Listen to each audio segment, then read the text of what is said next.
Hello, listeners, ladies and gentlemen, good afternoon from this part of Kenya. Welcome to our talk on the Corporate Career Academy. In today's discussion, we are privileged to have James Norman from the UK. James Norman is looking at the area of risk, insurance, and actuarial. So for those of the professionals, the young professionals, students, and all that are interested in the area of risk, insurance, and actuarial, James will be able to share with us what are the global opportunities for that specific area and how do we tap into those opportunities. Of interest is also to note, as I was speaking with James, his background and his education. So does education, what you do in college, determine who you become? Because he has been able to manage one of the biggest companies in East Africa, taking through risk, insurance, and all that. So, James, welcome. This is the Corporate Career Academy. Our aim is to bring information to our learners and students, especially.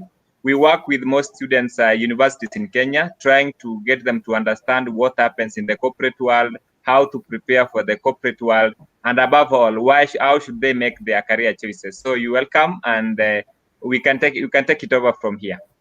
Brilliant. Thank you very much. So good afternoon to everyone. And it's early in the morning here in London, and it's not very sunny, unfortunately, but we shall try and have a very positive and good discussion.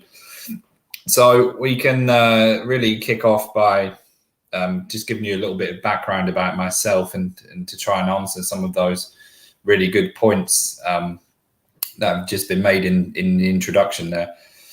So I've been in the insurance industry my whole career, which is now 21 years. And I didn't want to work in insurance. And I certainly had no intention of working in insurance when I went to university. I actually studied sociology and politics. And the reason I studied sociology is it's very interesting, actually. My tutor told me I wasn't good enough to do journalism because I wanted to be a sports journalist. I love football and I wanted to travel the world writing about football, really. But my tutor actually said, no, you're not good enough academically to be a journalist, so you should do sociology. And of course, when you're 17, 18 years old and you don't really know possibly any better, you kind of listen to your teachers. So I took sociology and politics. And when I finished university, I actually got a job for a business magazine because I was still interested in journalism and the media. But it was a terrible job, to be honest with you. It was selling advertising space in a magazine. I was terrible at the job. And my cousin was working at Norwich Union, which is one of the biggest and oldest insurance companies in the world in my hometown, Norwich, where I'm from. So he managed to get me an interview there at Norwich Union, and the manager who interviewed me was a big football fan again. And I got the job, and I was working at the insurance company, and I was a claims handler. And I really disliked it a lot.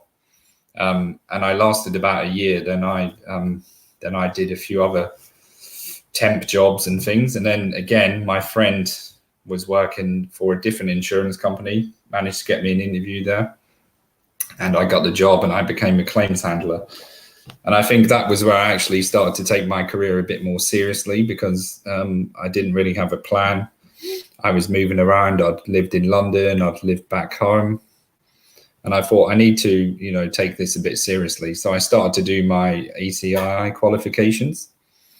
And again, interestingly, my boss at the time said, don't go straight into the ACII. Whatever you do, start with the intermediate one. So, of course, I ignored him and I went straight into the ACII, and it was a lot more difficult than I thought it would be. So I think there are two lessons already that I'd want to share with you from that. The first one is luck. So throughout your career, whatever choices you make, whatever decisions you make, you need to have some luck. You need to be in the right place at the right time. And I firmly believe that you can make your own luck by having a bit of imagination and determination. So the first key lesson is luck. And the second one is really this question that people will always talk to you about. Should you have a long-term career plan? or should you not have a plan? And I'm sure some of you guys on this call have plans. You know exactly what you want to do, what you want to be, and others might be a little bit unsure. And I have to be honest with you, throughout my career, I've never had a long-term plan.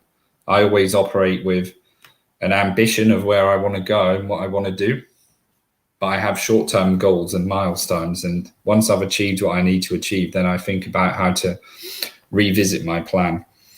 And that's a second point within that, is I think to be successful, whether you have a long-term plan or not, you have to have a lot of adaptability and you have to have a lot of agility. Adaptability is to change into the situation you find yourself in. And the agility is to then thrive and move around into that situation and not be afraid to change a decision or to change a plan, because nothing is fixed in life.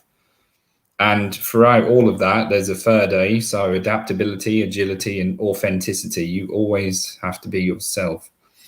So when I was working at the magazine to begin with, when I was working at the insurance companies, I was very much myself, and I've never really changed. And sometimes that can work in your advantage and sometimes it can't. But you have to be yourself. So I think those 3 A's are really important. So I stuck at that insurance company for 5 years, and I kind of worked my way up from a junior claims handler to a senior claims handler. And then I got bored doing the same thing, being shouted at by customers, having lots of claims, caseloads.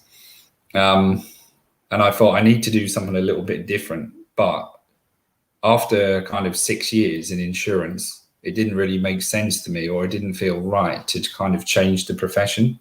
So I thought I'd stick within insurance, because insurance is so diverse and broad that there are lots of opportunities. And that's another important lesson as well about the adaptability and agility. You know, think about where you can go within your space. You don't have to follow A to B to C. You can sometimes move in different directions. So I went and worked for a law firm. I moved 150 miles from where I live to the middle of the UK in a place called Birmingham. And I worked for a law firm. Now, the reason I moved to the law firm is because I decided I needed to specialize. So you can be a generalist or you can be a specialist. I've kind of specialized for a long time in my career within the claims space, within the risk, the actuarial kind of connected and professional services space.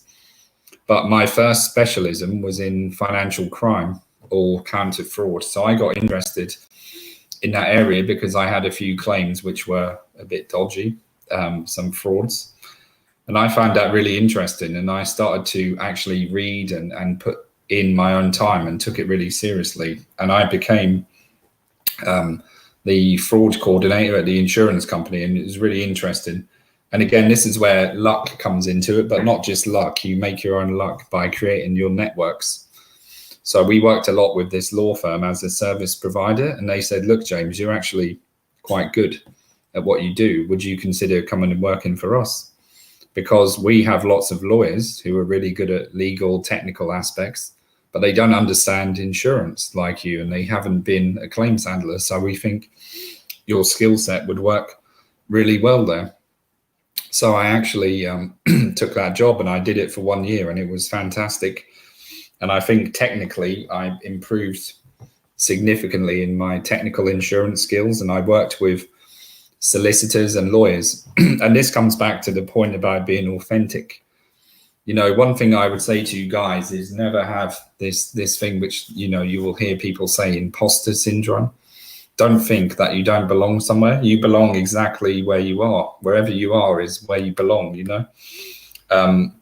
And I could have felt very inferior about working with a bunch of really super smart, qualified lawyers. But, you know, I realized pretty quickly, these guys are doing exactly the same job as I am. So why should I feel inferior to them? I've got skills and experiences that they don't have. So that was great. And, you know, I was authentic and it was successful. And then for personal reasons, I decided to move back. And I went and worked at a company called Marsh, which you may have heard of, which is a very large global broking house. And again, you know, I learned something different. I stayed within the financial crime space, and I started to do business development at this point, something which I've always been involved in as well. So I did the business development. I created some new products and service lines. I worked in what is called a TPA, which is a third-party administration, where you basically deal with outsourced insurance from corporate accounts.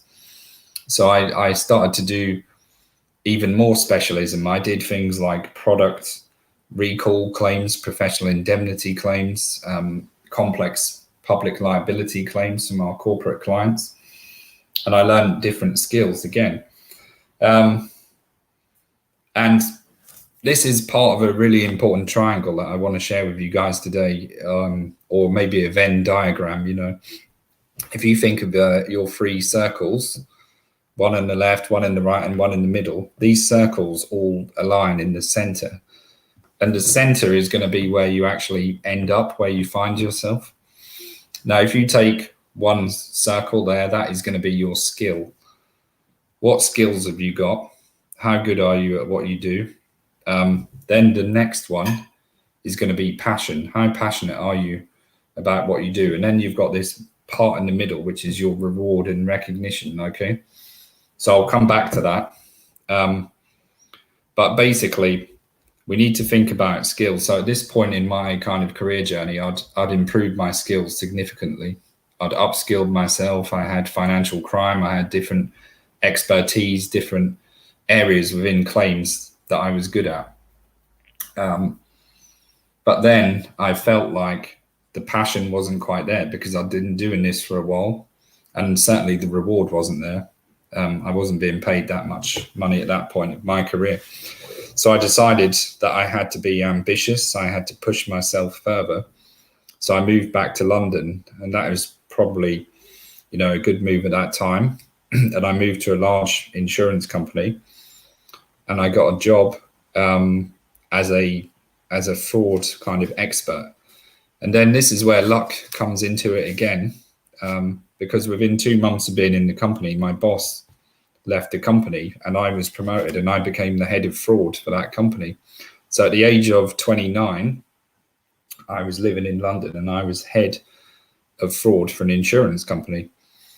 And that was fantastic. And, you know, it was lucky because I was in the right place at the right time and everything had kind of aligned for me. But you also make your own luck, because I could have stayed at Marsh and I could have just been, you know, ticking along doing what I was doing. So I think you have to make bold decisions. You have to make your own luck.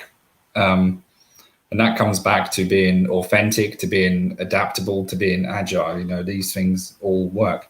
So again, you know, I improved my skills. I learned how to be a leader. I learned how to run a department. I learned how to manage a P&L, all of those technical skills, and then soft skills as well. And it was fantastic. And after 2.5 years, we kind of exceeded all expectations. We'd grown the team from 3 people to 9 people. I'd spoken at conferences. We'd, you know, established ourselves as a really good, credible insurance company in that space. And then the opportunity came up to join a bigger insurance company, a company called Liverpool Victoria, who are the 4th biggest general and life insurer in the UK. And I took that opportunity and I moved again to a different part of London. And then I eventually moved to a place called Bournemouth. And I did a few roles there. But when I started there, I basically took over as head of motor fraud. And I did, you guys will find this very funny, I'm sure, I was head of pet fraud and travel fraud. So believe it or not, people do make fraudulent claims for their cats, dogs, horses, everything you can imagine. And I managed a team of 50 people, and then that team increased up to 120 people. And again, I did that for a couple of years, and we were really successful. We put in best practice, we put in new processes, new technology partnerships. We won industry awards. I was a recognized industry speaker by this time. I was doing lots of conferences and presentations. And again, you know, in terms of skills, I was one of the best people in my space in the UK sector. I had all the skills, I had lots of passion, and then, you know, I had reasonable reward at this point, but I decided I needed a new challenge because, you know, I think your career decisions should also be based on what you want to do and how much you want to achieve and when it is the right time to move to a different role. Don't be scared to change your job when you're at the top of your game, you know. A criticism of some leaders and some people is that they stay in their role for too long and then it becomes stale and then you lose your passion, you lose your authenticity, you lose your edge. So don't be afraid to make a move when you're at the top of your game. And that's something that I've done, probably, as you can see from what we've been talking about so far. I've not been afraid to move to different parts of the UK and to do different roles. And I think at this point we can, you know, touch back on that Venn diagram I talked about earlier. Skill is really, you know, what do you do and how well do you do it? And are you a specialist? Do you have a niche specialism? Are you really, really super niche? Or are you a generalist? Your passion is really your knowledge of the sector, your role, your drive, your enthusiasm, your hard work, your collaboration, your ability to bring people with you. And then reward, obviously, is your pay and your recognition. Now, that is all very much internal. And at this point, you know, we should reflect that there are a number of enablers, okay? When I started out, and, you know, we're probably, you know, 12, 13 years into my career journey at this point, I was not the best claims handler. I knew nothing about the insurance industry. I had no interest in the insurance industry. Okay, now everything I've shared with you so far is a combination of agility, authenticity, adaptability, luck, making your own luck, making decisions. And there has to be a combination of things which enable success. So my friend is an ex-Premiership footballer. He was a striker. And it's always really interesting when I talk to him because he tells me, you know, at school, he wasn't the best footballer, but, you know, he worked hard, but hard work on its own isn't enough. You have to have some kind of skill. But he used to go to bed tonight dreaming of how he could score the winning goal in the cup final. He used to imagine himself again and again scoring the goal. And he had some talent and he had hard work. And then he had that determination, that drive, that enthusiasm. So I think what I'm trying to share with you now is that you can have the skill, you can have the passion, you can have the reward. That will all come because of some enablers. And those enablers are really, really important to you guys, particularly at this stage of your careers, right? So we've talked about luck. Luck is a big enabler, and whether you make your own luck or not, that's one thing. You also have to have a huge amount of resilience, okay? Now, when I was 18, I shared with you something quite personal. I didn't have any resilience because my tutor said to me, "You're not good enough to be a journalist. Go and do sociology." And I said, okay. You can imagine what happens nowadays when I'm 42 years old. If someone tells me I'm not good enough at doing something, you'll get a very different answer to you would have got then. And there are lots of times in my career where I've had to have resilience. I've had to dig in, and it comes back to this imposter syndrome that I mentioned to you earlier.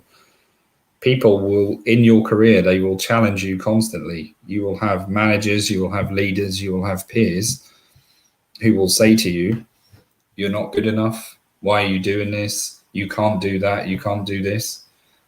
You have to have a lot of resilience, particularly when we get into the external things, which I'll share in a minute as well. You also have to have innovation. You also have to have a really good network and good peers. And within all of that, you have to raise your profile. Okay, you're not going to get to where you want to be if you don't push yourself using social media, using LinkedIn, developing your networks. And that is where the global aspect comes into it, okay? So what happened, going back to my specific career, is I was, you know, quite at the top of my game. Maybe, you know, I was thinking at that stage, could I go and work for a KPMG or a Deloitte or an Ernst & Young, a PwC? Probably not quite. I wasn't quite ready. But I wanted to diversify. I wanted to stay within my niche specialism, but I wanted to diversify. So I decided that I was going to become a risk manager and go into risk management, because I thought insurance is all about risk. Risk is at the heart of everything we do. It could be really interesting, and it could give me a different dimension. It could make me more three-dimensional rather than two-dimensional. If I can only ever talk about claims and fraud, I'm only ever going to work in claims and fraud, right? So if I could come in and develop something which is relevant and connected, then I would. Now, I didn't have a long-term plan, going back to what we said earlier.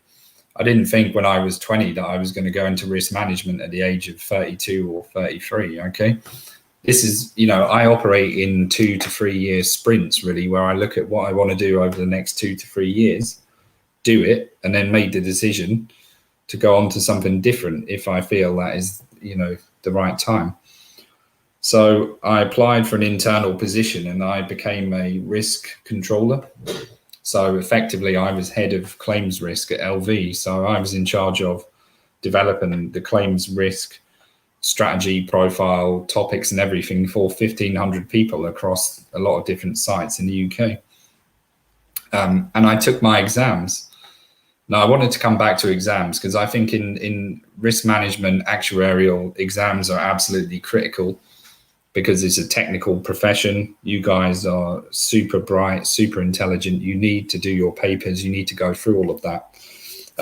But don't lose heart if you think it's taken too long, or, it's not the right thing to do, because again, with all those enablers that I shared with you earlier, there are different ways to get to your objective and goal.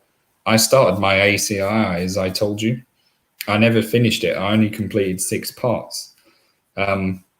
And then I realized that I didn't have time. And even back then, I was struggling to pay for the exams as well. I didn't have time to do it. And I decided that I would put those exams to one side, and I would concentrate on being the best I could be at what I was doing, do it in my own way, and kind of just see where it took me without worrying too much about trying to do the exams. So that was back then. And when I got into risk management, it was slightly different, because I realized to be taken seriously and have some credibility, I did need to have some qualifications. So my company sponsored for me to do the International Risk Management Certificate, which I did. And it was fun to study again. And I'm pleased to say that I passed both of the papers and got my qualification. And then probably the biggest thing happened to me in my career is that I left the UK and I moved to Kenya. So my wife, Christine, is Kenyan, and she wanted to go back home, having worked in Europe for a number of years and got a really good job. So she went over there, and the plan was for me to come. So I took a career sabbatical, which again is a big decision. You're doing well, you're a high performer, you're in the leadership team, and people will say, why are you stopping all of that? It's a risk. And of course it is a risk. But as I think you guys can probably appreciate from what we've talked about so far, I've taken lots of risks in my career. I've moved around roles. I've moved when I've been at the top of my game. I've moved to different cities within the UK, different profiles of companies. So I said, you know what? This is a great opportunity. Okay, I need to take it. And I've been researching and analyzing and preparing myself to go into the Kenyan market. I didn't just wake up and go across to Kenya and say, look, I'm over here, guys, give me lots of work, give me a job. You have to understand the culture. You have to understand the value you can add. And I think that's another enabler. We talked about these enablers. What value can you add? If you can add value to somebody, then you're a really powerful proposition. What is your brand? What is your profile? What is your network? What is your core skill? Are you a specialist? What value do you bring? The more value you bring to a company or a person, the more valuable you will become. And if you think back to that Venn diagram, you will get the skill, you will have the passion, you will start to get more and more reward and recognition, okay? So I set up my own company, and I started doing risk management training to boards, to CEOs, to brokers, to insurance companies. And I got introduced to a guy at KPMG. And really, you know, I met him for coffee. We got on really well. He said, come and work for us. And I said, no, thank you. I'm perfectly fine doing my own thing at the moment. I was earning more money than I'd ever earned by becoming, you know, a kind of consultant and moving into that management consultant space. But eventually, you know, I did so much work for KPMG. They said, look, you have to come and join us. And it was really, you know, a big moment to say yes. So I joined KPMG. I became head of the East African insurance practice. And I stayed there for almost 4 years. And it was incredible, you know, and I would absolutely encourage anyone to take the opportunity to work overseas if you can. Because I must say, in those 4 years, I learned more and had more exposure and did more cool things than I've done in you know, previously in my career, more or less. It really opens up your mind to experience a different culture, different people, different markets, and it really improves your employability and your brand and your profile. And, you know, it's a great enabler to have that global experience. So across those 4 years, you know, I spoke at conferences and we did partnerships, we did events, we launched products, services. You know, I worked on projects for the UN. I spoke at UN conferences. I'd done things that I could never imagine, you know, and I remember having a moment once where it was quite a strange moment for me. I was in the Coral Beach Hotel in Dar es Salaam, and it was really hot and it was a lovely day, and I was sitting at the bar having a beer, looking at the beach. Okay. And I had a text message from one of my friends saying one of our school friends had sadly died of cancer. He passed away. He was 40 years old. He's someone I went to school with, someone I mucked around with, you know, someone we used to take the mickey out of. He took the mickey out of us. You know, he went to the same school as me. He had the same friends as me. He had the same opportunity in life as me. And I was here, you know, sitting on a beach, about to meet a client, you know, having drinks in the sun. And then this guy had, you know, he'd passed away. And I really kind of sat there for a long time. And I thought, how did I get here? You know, how did I get to this position where I have such a great opportunity and such a privilege to be doing what I'm doing? And how did things work out that way? So I did a lot of self-reflecting at that point, you know, and I think, again, it comes back to what I've said. You have to really make your own luck. You have to really take risk. You really have to push yourself. You have to have a huge amount of resilience. And you have to maximize what you've got. And it made me at that point realize more than any two things. One, I have to give more back because I am in a privileged position. I have to start giving more back and doing even more. And I should never take anything for granted again. And it comes back now to that Venn diagram. Now, for me, it's all about passion. My skills are pretty good. You can always learn more. But I've got a good set of skills and my reward is good, and it is, you know, commensurate to my level and my experience. But what keeps me going now more than ever is passion. Why am I doing what I'm doing? What is my story? What is my brand? What is my value? And to give back more, which is when, you know, I started working on my book about insurance in Africa. And I can't sit here and not mention it. The book is going to be ready for pre-order on the 1st of April, and it's going to be out by the end of April. And that is a book all about the things I've been talking to you today.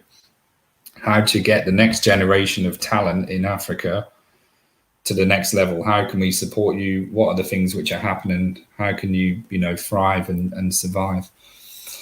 So I really, you know, really upped my game, I guess, after that. I didn't become complacent. I pushed on, and we grew that practice to be the best one in Africa, I think. Now, again, you know, we had new clients, we had success, we'd built the revenue up to a huge level. We had a pipeline of, you know, 20 million US dollars from about 6. We'd achieved everything and much more than I ever thought. And this is when you have to make another difficult decision. I could still be at KPMG right now doing exactly the same thing. And there's nothing wrong with that. But the opportunity came through my network to take on the role that I'm doing at the moment. So I'm currently the global head of strategy and business development for Charles Taylor. Charles Taylor is an insurance professional services firm which does insurance management, insure tech, and claim solutions. And I run the part of the business which is worth approximately £125 million. I'm responsible for 11 regions around the world. I'm responsible for partnerships, products, innovation, key client development, business development, strategy, marketing, talent, mergers and acquisitions, all of that kind of stuff. Similar to what I did at KPMG, but instead of doing it for 10 East African countries and working with colleagues in Africa and Europe, I do it for the whole world. Now, that opportunity was too good to turn down. You know, it took me to another level in terms of my profile, my network, my skill. It gave me a whole new level of passion. And I took the job, and I really, you know, to be honest with you guys, it was really hard to leave Africa. We didn't want to leave, but at the same time, you can't turn these opportunities down.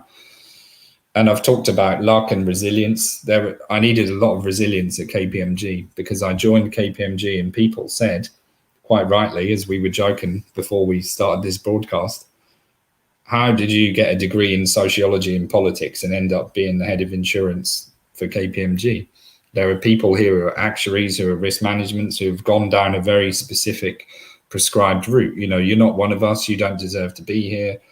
Or, you know, you're a white guy. What do you know about Africa? Don't come here and tell us what to do. You know, there are so many things which could have gone wrong and so many times when I could have left, but, you know, you have to believe in what you're doing. And, you know, for me, it was, I'm not here to tell you what to do. I'm here to help you, to support you, to grow with you, grow together and leave a legacy, which is why I've finished my book and I'm going to be back in Africa when COVID allows me to really, you know, share the book and share the story and work with people. And why I'm doing this talk today, you know, it's very important to me. So I took the job at Charles Taylor, and, you know, the reason I got the job is because a friend of mine who works in the insurance industry said, look, can you come back to the UK and do a talk about insurance fraud in Africa? Because people will be really interested to hear about the emerging market. And I said to him, you know what, I'd love to, but I don't think KPMG will pay for me to come over and do that. And he said, oh, by the way, there's a job going at the company I work at if you're interested in coming back to the UK. And that was how it happened. And then, you know, I went through that process and I got the job. So what I've done for the last 3 years is a global role, which is a big step up. And that's where I think I wanted to share another kind of lesson with you guys, is that you have to look at things in layers, okay? There's the global perspective, there's the regional perspective, there's the macro regional perspective, and there's a country kind of perspective. And within this, you've got the external lens and you've got the internal lens. Internally are a lot of the things we've talked about: skill, passion, enablers, decision-making, brand, network, all of that stuff. And then there's the external. And I think what I've done for the last 3 years on a global level is really enhance my kind of passion and skills about the external level. And that probably gets us to the crux of what you guys should be thinking about and where you should be going. You know, first of all, part of your passion is your knowledge of the sector. I can't emphasize this enough, and I do criticize some people in my own organization for this. You need to know everything you possibly can know about the sector that you're working in, okay? If you worked in a mobile phone shop, you're going to know everything there is to know about mobile phones, right? Mobile money, all of that stuff. If someone comes in and said, should I get an iPhone 12 or, you know, Samsung? You're going to answer that question. So why is it any different in insurance? You know, you need to know what is happening in the insurance sector. And that's where I'd really encourage people to look at the different lenses, the different perspectives. There are so many global levers and trends from the external lens, which are combining together. And you should be thinking about those because they create challenges. And if there's a challenge, then there's an opportunity, right?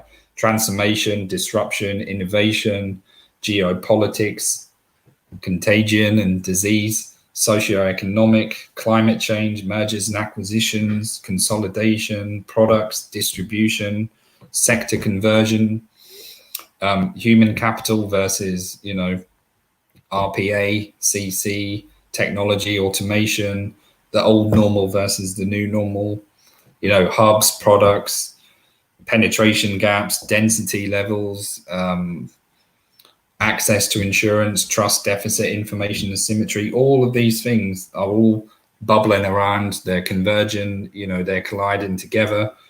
You have to make sense of all of this, and there are some hot topics in there.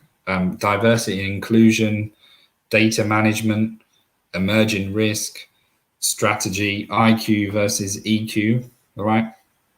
I always say when I do these talks that I'm not classically intelligent, right? You guys are all far smarter than me. There is no way in the world I could sit down and do an actuary paper, okay? It would be like reading Chinese to me.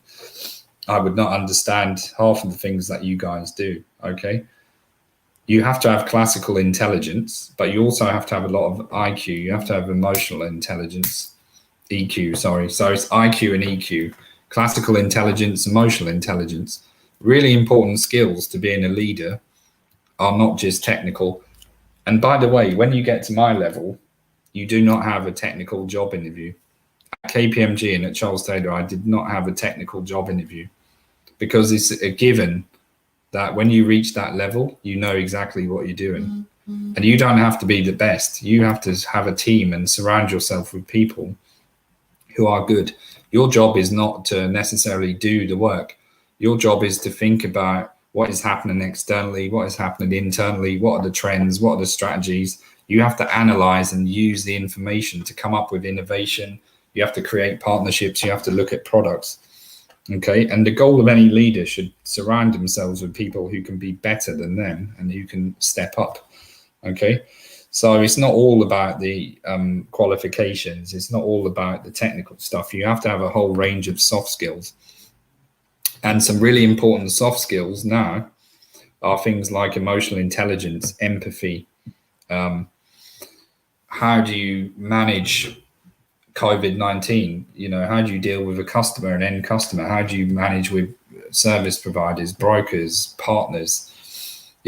Empathy is really, really important as we all struggle in this global crisis to understand what is happening, where we fit in. And this is, strategically, one of the things which keeps me top of mind engaged is what is the balance between automation, digitization, and technology and human capital?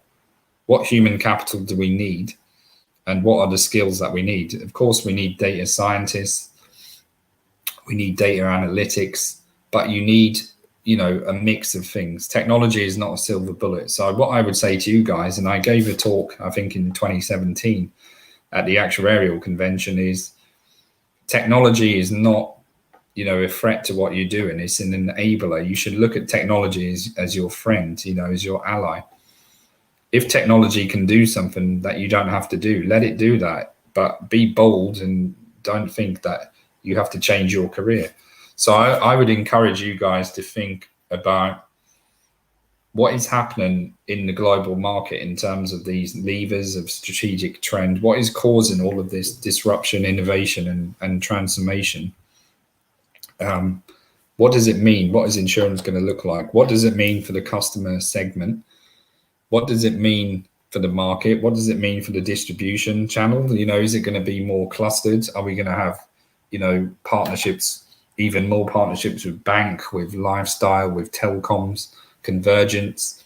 Is insurance going to look the same in the next couple of years? One thing you guys shouldn't do and can't do is just be in a little bubble where you do your exams, you study for your papers, and you have all this great theory.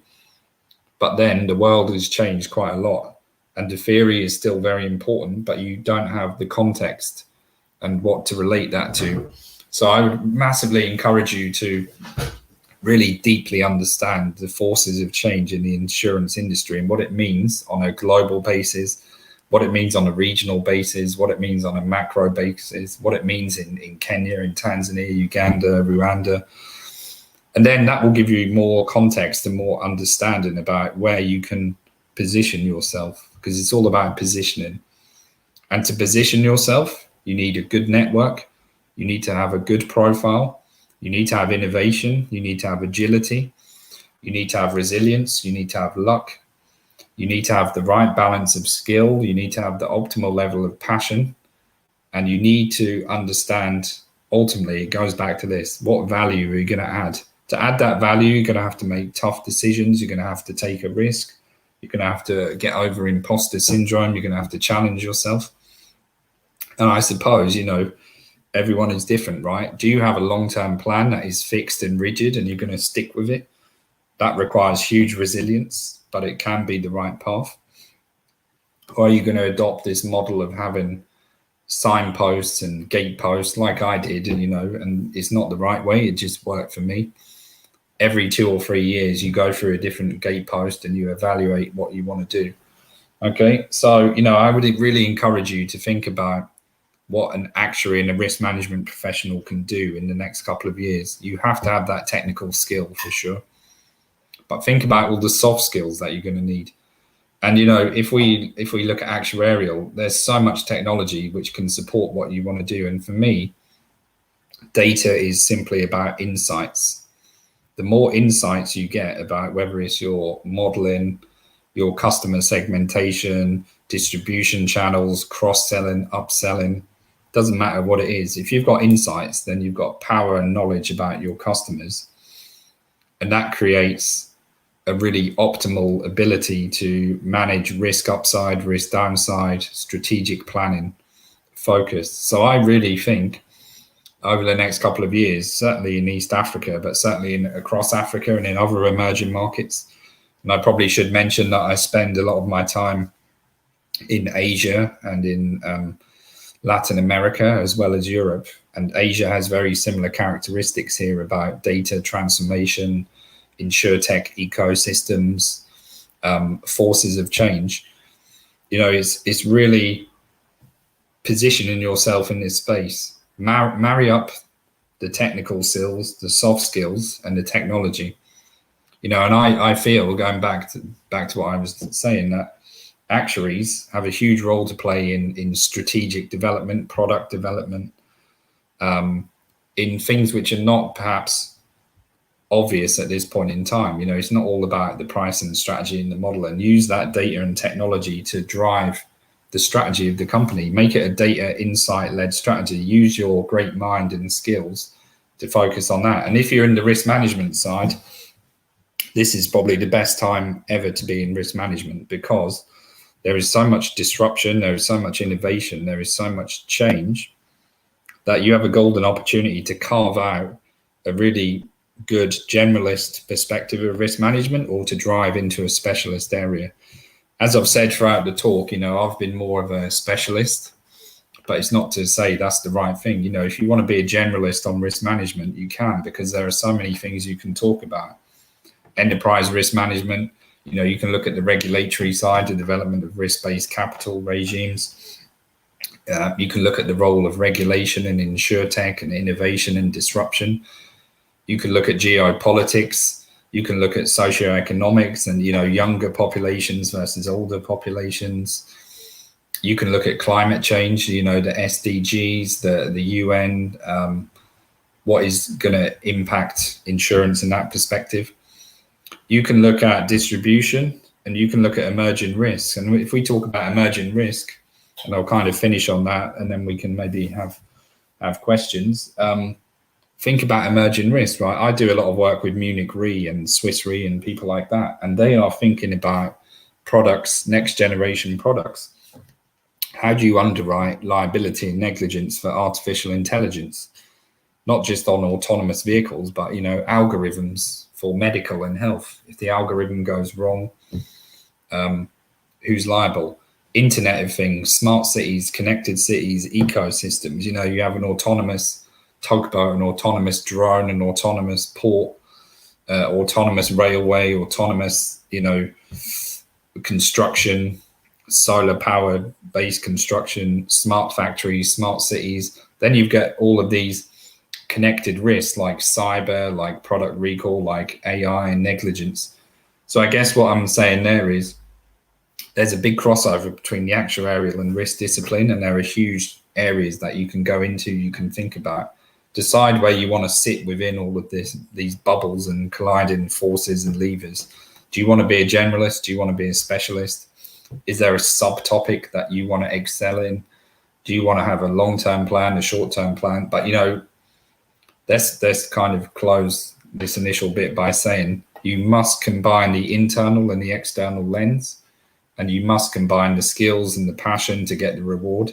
And you must really focus on your enablers, okay? What are your enablers at the moment?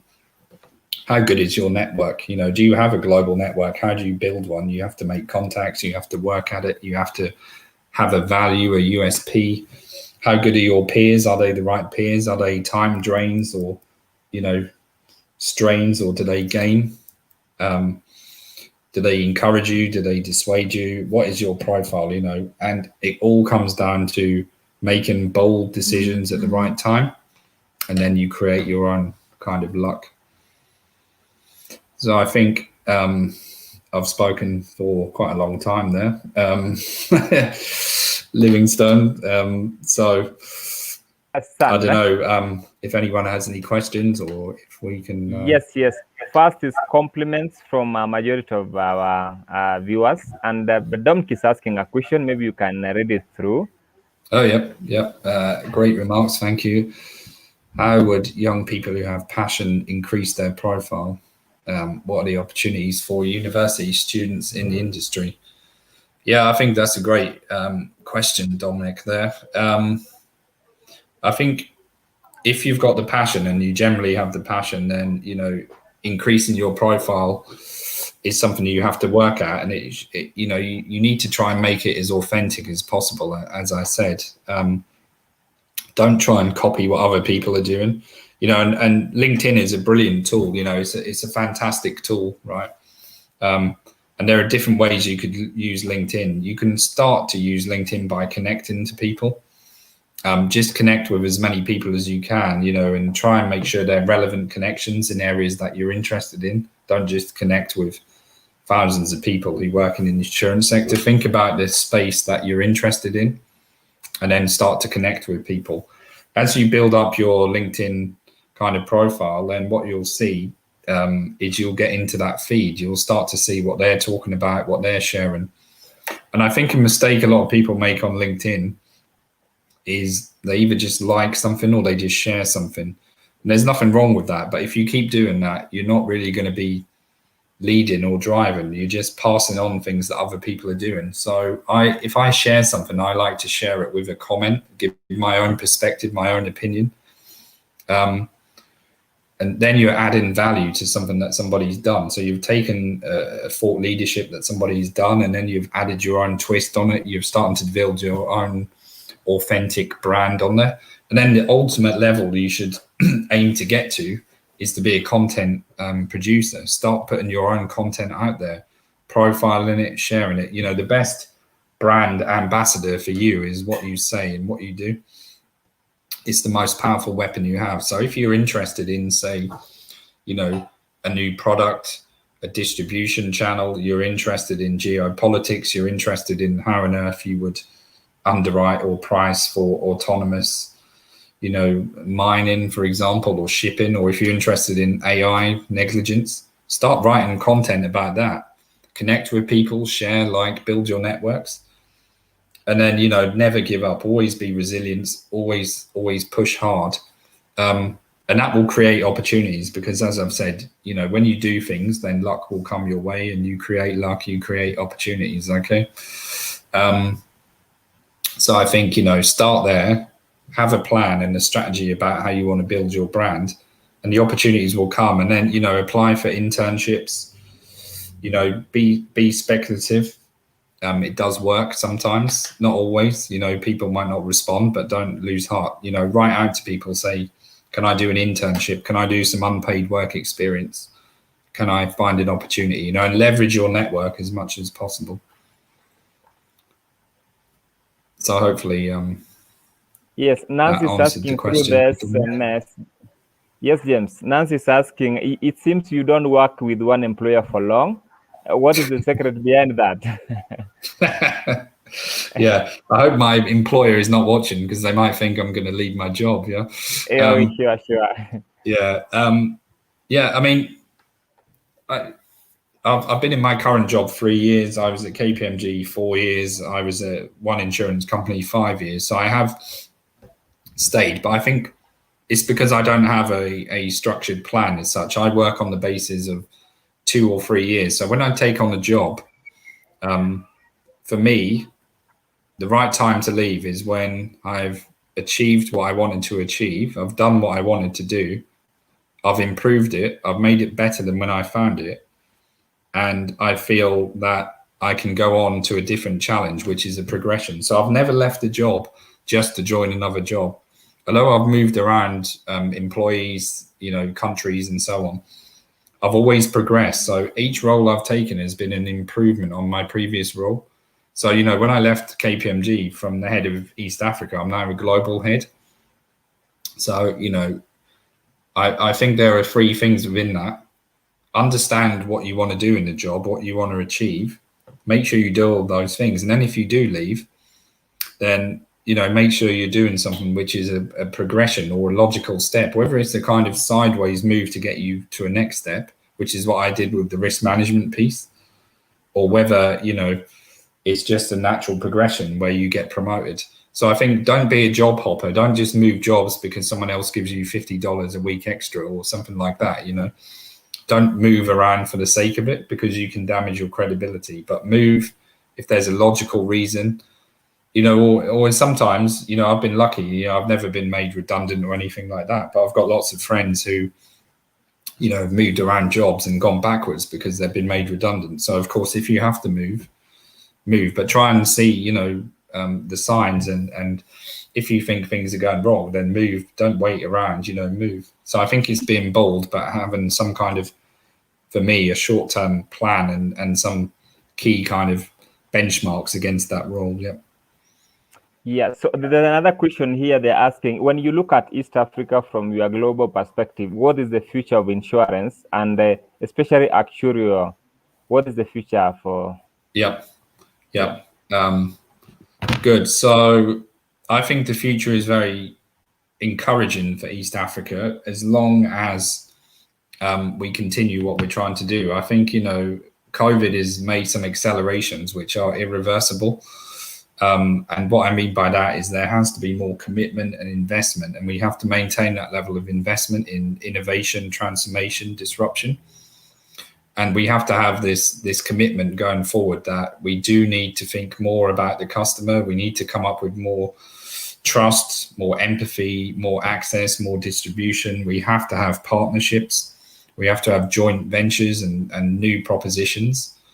And we have to balance old skills and new skills and technology and all the rest of it that we were talking about. So I think as long as we carry on the trajectory that we're on for Africa and East Africa in particular, then there's a great opportunity to leapfrog some of the other emerging markets and some of the more mature markets like South Africa, which is a bit static now. So great opportunity within East Africa, as long as all of those kind of caveats are there. And I think the opportunity for actuarials is only restricted by yourself. And, it goes back to what I was saying. There are so many segments that you can specialize in, you can focus on, you can develop. So I think it's really down to you. Do you want to be a generalist or a specialist? And then you really, build your network and your profile. But, there are massive opportunities for bright actuaries and risk management professionals to add value in technology and strategy and risk management, in products and distribution, in partnerships and propositions. You're only limited by your own imagination, I think, at this point. Yeah, thank you, James. Most of the viewers are saying they are very happy. They are looking forward to the next call, the next discussion. Maybe what could be your closing remarks as we end our call? Yeah, I think it goes back to what I said at the beginning. These 3 A's. These are things that I keep close to me at all times. And when I look back and when I was reflecting back, like that occasion in Tanzania, be authentic. Don't let anybody think that you're not good. Your way of doing things is not the right way. Be authentic, stick to it. And that has the resilience. It takes a lot of resilience to be authentic. So be authentic, be super agile. You know, things change so fast. You know, the sector 20 years ago is nothing like how I see it now. My role 20 years ago, you know, is nothing like now. So be agile, super agile, and be adaptable. You know, don't be afraid to make decisions. Adapt to the decision that you've made. Think about what you're doing. So I think those 3 A's, keep those close to your heart at all times. Think really carefully about these enablers which are going to give you success, and balance your internal lens and your external lens. You know, go and do a lot more research about global insurance trends, digest all the reports and information out there, think about what is changing, why it's changing, and how it's changing. If you do all of that, you can understand where you sit and where you want to be. You know, carve out your specialism or generalism, and decide whether you are going to build out a fixed plan, or whether you're going to adopt a more sprint type approach of short-term goals and initiatives. But ultimately, what it all comes down to is make the right decisions, make your own luck, have the resilience, have those 3 A's, and then understand what value you add. And that value is connected to the skills and the passion and reward, right? If you don't know why you get out of bed in the morning, then stay in bed, right? If you know what you're doing, then get out of bed and do it, okay? And if you do these things with a bit of luck and, you know, good health and everything, then you will get the reward. And what I'll offer to you guys, and you can let me know, boss, who was on the call, I'll give, you know, if anyone wants to buy my book from the 1st of April, I'll give everyone on here, you know, discount for being part of this network and this group as well. And then, you know, I'll be more than happy to meet people when I'm in Africa, when I'm back in Kenya, to talk about this a lot more, okay? Sure. So I think we should keep the discussion going, and this should really be the start of it, yeah. Wow, thank you very much, James, for having you here today. We have really learned a lot. We look forward to reading your book. I'm one of the people who is waiting for your book. We look forward to that. You definitely get a discount, don't worry. Yes, then we look forward to engaging you when you come back, especially getting opportunities for students, engaging them so that we can build future industry leaders. Thank you very much, those who have joined on the call. May God bless you, and let's have it another